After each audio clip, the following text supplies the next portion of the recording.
qualifications. And I just want to make two other quick things I forgot to say. So one is, we talked about this yesterday, programs that don't have adequate career services really is one of the most important investments apart from high quality faculty. And I know many programs, in my opinion, where it fits in traditional career center don't get the field. And the other thing, which I didn't mention at all, is the whole debate over just unpaid internships in the US. And so we're always saying people have to get experience, the catch-22 of getting experience, but there's a real debate. Is it legal or ethical for people to do unpaid internships, particularly when they're paying credit for it? In a few universities are starting to come out saying we shouldn't have unpaid internships or endorse them, but that's something I would say probably 85% of our students do unpaid internships, but there's a real ethical question there. Yes, I'm David Steele, adjunct faculty at Brandeis and practitioner. My question really is to you, Craig, and it's about a major point that you made, and that is that we need to train people according to what employers want. I understand we have people graduating without places to go. I deal with students all the time with that question. At the same time, many of us who began in this field began when there wasn't a field. And what it meant was we had to basically figure out how to develop something that didn't exist. And I'm wondering kind of how we do that now. I just was an advisor for a Tibetan student who's graduated just on Sunday. And in conversation with her saying, so what are you going to do? That the Chinese government has just eliminated most NGOs in Tibet. They don't exist. There's minimal to begin with. They don't exist anymore. I was going to apply for a university job that at first said it would accept the master's degree that I'm getting. Now they changed it, they only will accept PhDs. And so I began talking with her about how do you create something in that environment? Terribly difficult. I don't have all the answers for her, how you do it in Tibet. But I guess my question to you is, I'm a little concerned if our whole focus is around what employers say they want, given that many of us didn't come to this via that route, and certain of our students are not going to be going into anything traditional or places in the world where they're going to find that. I mean, so I'll just offer a quick thought and like to hear what other people have to say. So to me, the way I try to do it, or we try to do in our program, is from day one say, what are the possible career tracks? How do you create your own track, and think about the skills, knowledge, and abilities they need to be employable, and not wait until the fourth semester and be like, oh, I've got a degree, what do I do? So I agree, a lot of students will create their own opportunities, but particularly with this high level of student debt, I think it's more and more important if we're not going to have disgruntled alum and help people. I mean, some of our students are coming out with $100,000 in debt, and that's not atypical.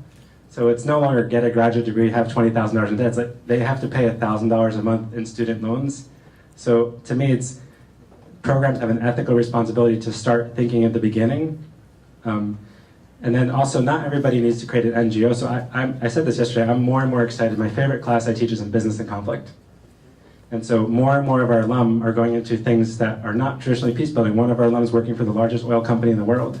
Another one just started at Calvert Social Investment Fund. So it's that whole, how do you take this skill set and integrate it across sectors, whether it's traditional peace building or something different. In my opinion, a lot of programs are training people to be peace builders for this very narrow segment of employment, and not expanding the range or the view of how they see where they can put these skills, going beyond development, humanitarian relief, to be like, how do you put this into every sector imaginable, and how does that translate into a career? So I'm not disagreeing with you, but I think we have an ethical responsibility to do better. Introduce yourself. Yeah, I'm David Smith, and I'm an adjunct at Peacebuilding. And one of the questions that I have kind of backs up a little bit and looks at the genesis of starting even a program. And one of the things that I have seen is a proliferation, development of master's degree programs. And I always ask, why? What was the process that this particular program went to that called them to develop a program in the market that we're now kind of creating and we're setting up? And this is, I think, is an important issue, because I think quite often what happens is by setting up a program, we have then established a need that exists in the community. I'm wondering if there's always there.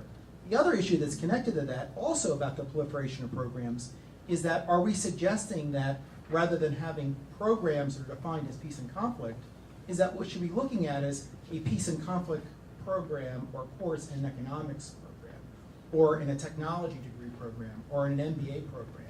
And then that begs the question of, do we really need to have graduate degrees in peace and conflict programs at the master's degree level, and view it in a more diffused way, which you may be suggesting, or at least I'm thinking, may be better for the field, maybe not better in protecting tenure track positions or departments, but if we're really in the field to promote the field itself, maybe another approach. I don't know, I'm really kind of asking a question, responding to it. Do you want to take questions or shall we Yeah. just collect them? I actually wanted to respond to that, play devil's advocate, and then maybe see what you all think. In my experience, economists have their own way of teaching conflict resolution, and it relies exclusively on game theory. And the business school teaches courses in negotiation, but they are very different from the kinds of courses that we teach our students, and they don't rely enough on the rich psychological and social psychological theories and theories of group identity in particular. So I do think that as a field, or whatever we are, conglomeration, we do bring something unique because we're much more interdisciplinary than any of the established disciplines alone. That said, I take your point, and so it's just I'm complexifying it a little bit, I guess, for our guests. My name is Angela Raven Roberts, and I'm from the Future Generations Graduate School. I just want to make a comment because I was involved in the competencies for the humanitarian field. And exactly the same, almost word for word, issues came up. Exactly the same discussion about the changing world, the drivers, you know, who are we, where are we going, what is needed, all of this came up.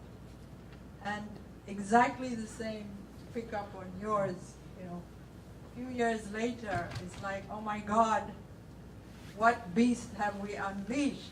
Because now every university is teaching to a course for which there are no jobs, and rightly, because the people who should be doing these jobs are reclaiming them are the people in the countries affected.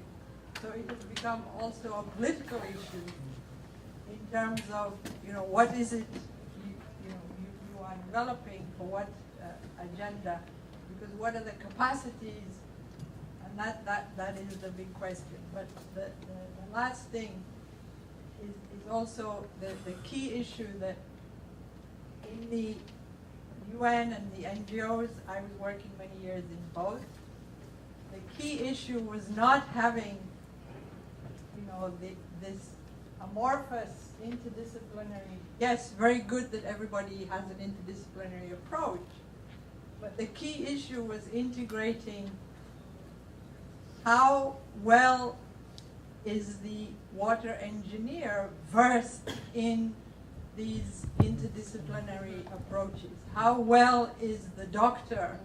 How well is the, you know, the economist? You know, so the issue is, do you invest in building a more narrower interdisciplinary discipline, as it were, or do you invest in that terrible word, mainstreaming? You know, infecting, you know, the rest of the community, the rest of the world in the necessary approaches, competencies, you know, whatever we want to call them, but kind of, so it's how to get this balance. So, thank you. Thank you. Did you want to address that, or should we take up more questions?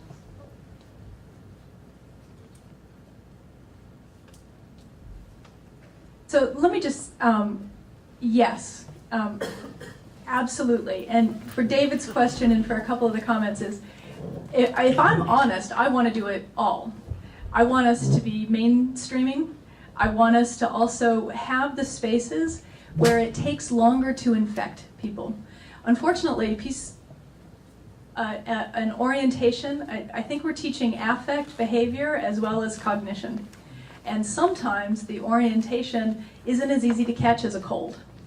And so the spaces where research and the development of fuller appreciation and ability to work within, I want to have both. I want to have the pieces that are small enough and clear enough and adoptable and informative that enable to work across different groups and that are mainstreaming practices. And I also want the spaces that are deeper, where it takes longer to develop and to become, to develop some artistry or mastery, the ability to teach others and not just operate in a smaller context. So I am a little greedy, and my hope is that we can be aware of which one we're doing and that we're not neglecting any of them.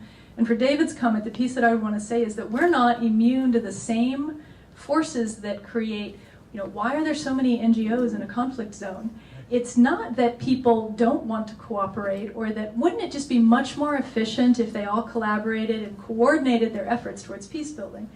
But there's so many NGOs because they provide a livelihood, because people see different niches, because they don't know everybody else, because they can't transport. So people develop programs in response to local economies in addition, and their niches. And so I'm not sure that I see a possibility of a collaborative where people foregoing the opportunities for me to do my program here. Well, I probably shouldn't do it because there's some other people doing it over there. How to have a stronger ethical muscle and to be able to look at what are we asking for students to invest in and what are the opportunities to provide coming out of it, I think is something to develop rather than the possibility that people will forego their local programs. Just want to say two very quick things. So one is getting to the mainstreaming component. So I did a book last year on integrating peace building, and I gave a talk at USID. Everybody has their particular issue they think is important. So whether it's peace building, gender, youth, HIV, environment. And so I asked USID the question, something I think about a lot. Nobody's talked about mainstreaming. And so like peace building, we're competing with 10 other sectoral areas, all that are equally important. And we don't have the analytical tools to think about how do we do it all, because we can't do it all. So as a field, both academically and practitioner-wise, I think this is one of the challenges, that every 5 years there's a new issue that needs to be mainstreamed, but it's impossible. I had a job years ago, it was an impossible job, like help development organizations that are busy mainstream conflict. They're so busy doing it, it's another checklist. So I feel like this is one of the areas of research, is how do we provide the conceptual, practical tools for people who are so busy competing against these mainstreamings. And David's question, I think part of it is it's a market phenomena.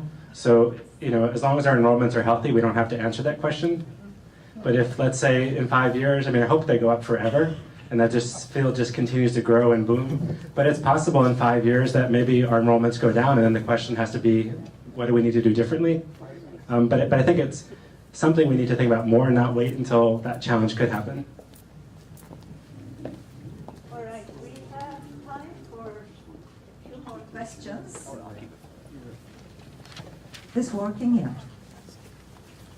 My name is Toby Dressel. I am a lecturer and lecture with various university programs, but I wanted to follow up on a couple of things that have been said and something that Craig just said, which is I've done a lot of work on peace building with the UN, actually before peace building was a field, so it wasn't really called peace building. And there were some times when we weren't even allowed to use that term, which was a sort of an interesting thing. And one of the things that I noticed as I was working on some of these projects is that there are reasons for separating. There are administrative and bureaucratic reasons for separating the service in various fields. So human rights is served by a human rights council, and rule of law is handled by its own department, and good governance is handled by its own department. But in fact, these are all parts of the foundation for peace building. And without these different elements, that being mutually supporting, we can't really have effective peace building. So I think that somehow our programs need to be sure, I'm doing some writing on this now, because I think our programs need to be sure to include a lot of these fundamental issues that tend to be treated separately in the intergovernmental organizations. But we have an opportunity to actually treat them together and help them become mutually reinforcing in the work that we do. Thank you. I'll take 2 more questions and then turn it over to you for answers. Guy Burgess from Colorado. Just a quick question. I'm a bit shocked, really, by Craig's $100,000 in debt number. And it seems that if we're really charging people that much and mortgaging that much of their future, we ought to be asking the question, can we provide our services for less? And the law of supply and demand holds. If we could find a way to hold down the costs of the training and education we provide, then we might be able to expand the number of people who can afford it and our larger impact on the society, and be able to reach especially people in part-time conflict roles, not full-time. Last 2 questions. My name is Jiro. I'm a master's student at American University. And it's not really like a question, it may be just a comment. Yeah. But for me, I do really appreciate like those people here are talking about careers for students after the graduation, like maybe even before the graduation. Because, well, I don't know, well, I just graduated my undergrad in Japan 2 years ago, no, 1 year ago. And at the time, I talked to one of my professors, he's doing a peace studies, and he really recommended me, if you want to work in the field of peace building, conflict resolution, you cannot avoid coming to US or the UK for the graduate education. So I came here. But when I was talking to another professor who was working in the UN for like 20 years, and I talked to him, I want to work in the field of peace building. And his response was like, UN is of course good and you could consider, but, and not very positive. Like at the time I was really a child, so I feel like is he exploiting our motivation to study and for the work in that field? Like I was really disappointed at the time. So I do appreciate for this really productive conversation, but at the same time, I don't know. I think that's a comment. Thank you. Jane, you get the last. So one thing turned into 2. I'm at Eastern Mennonite University. I think we also have to talk about the psychology of marketing, right? So our program is a quarter of that dollar amount that you can get our whole master's degree for $28,000.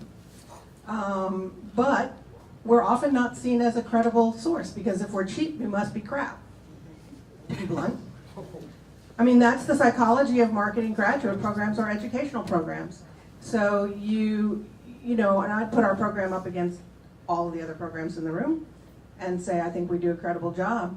So there is a problem around this. You then have to market and do financial aid and self-funded financial aid, basically discount rates, etc.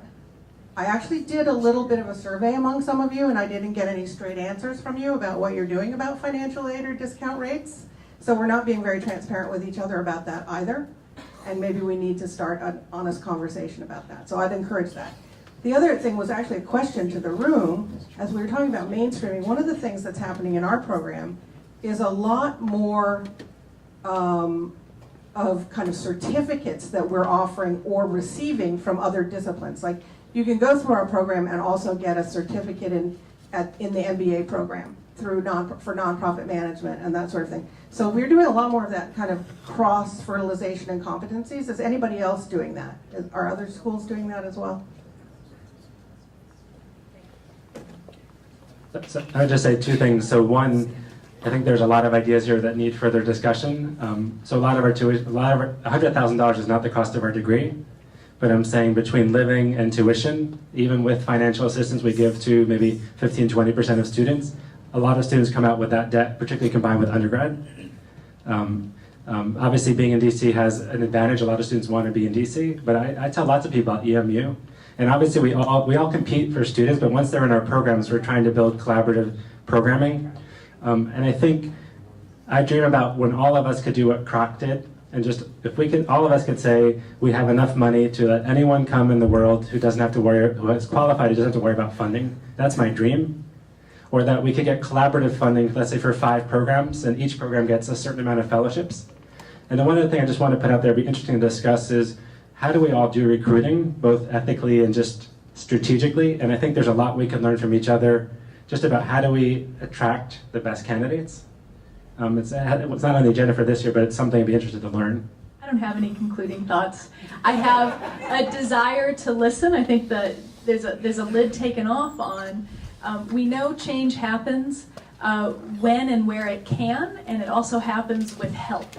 And so my interest is how do we do a really good understanding of what is it that we're trying to change, and that we listen deeply to the different programs and the challenges and the students and the employers, and where can we goose that process a little bit, but where can we also recognize that we're working within institutions and within a field. So I have lots still of listening to do. It's my unhappy responsibility as moderator to bring this to an end, because we have another panel with 2 wonderful speakers coming up. So I'll turn it over to Craig, who will be moderating the next session.